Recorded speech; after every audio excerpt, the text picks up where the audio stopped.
We're focusing on your greenside chipping, and your answers tell us that your main issue is a heavy strike, which means one where the club contacts the ground behind the ball, and also that the club is digging into the turf.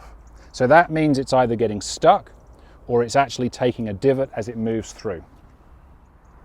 The first issue we're going to deal with is the fact that the club is digging into the turf.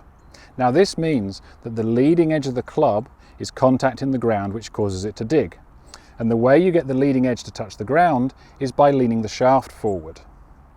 Now if we can get your shaft more vertical, what you'll find is that the sole of the club hits the ground with the back edge, and that allows the club to slide along the turf instead of getting stuck.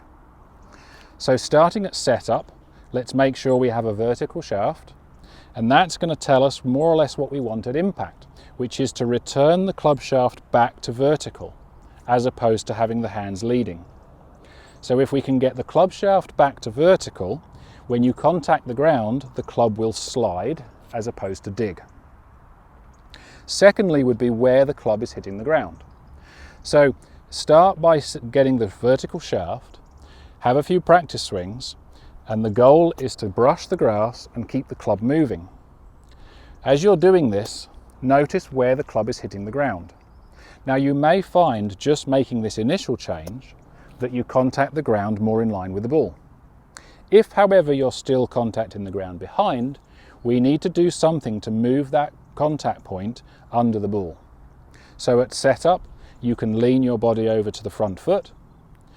During the swing, you can focus on making sure you transfer your weight from your right foot to your left foot, and that's going to move the body forward and in turn move the low point forward. Or you could simply move the ball a little further back in the stance to where the club is contacting the ground. Either way, what we've done with these two steps is to stop the club from digging in, which means you can contact the ground with the club and not get stuck. But secondly, we've moved the low point to where the ball is, and that means we're going to have a good strike.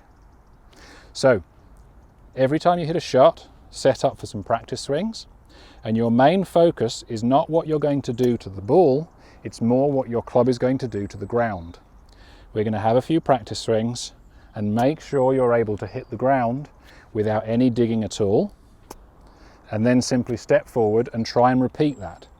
Ignore the ball if you can and focus on how the club interacts with the ground.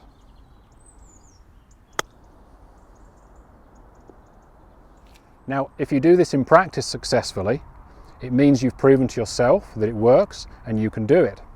However, if you go to the golf course and it doesn't work immediately, you must remember that all new skills take time to learn and perfect.